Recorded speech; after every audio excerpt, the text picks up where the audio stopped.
தஞ்சாவூர் மாவட்டம் மருத்துவக்குடி திரௌபதி அம்மன் கோவிலில் நடைபெற்ற தீமிதி திருவிழாவில் ஒரு வார விரதமிருந்த ஏராளமான பக்தர்கள் தீக்குழியில் இறங்கி நேர்த்திக் கடன் செலுத்தினர்.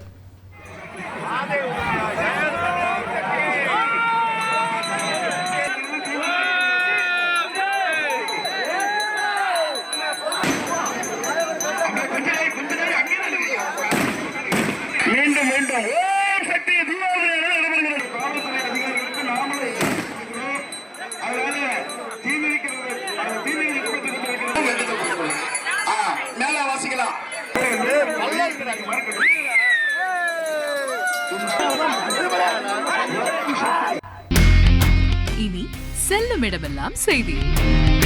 தந்தை டிவியின் வாட்ஸ்அப் சேனலை ஃபாலோ பண்ணினா செல்ல இருக்கும் இடமெல்லாம் செய்தி. இதோ QR கோட் இப்பவே ஸ்கேன் பண்ணுங்க, ஃபாலோ பண்ணுங்க.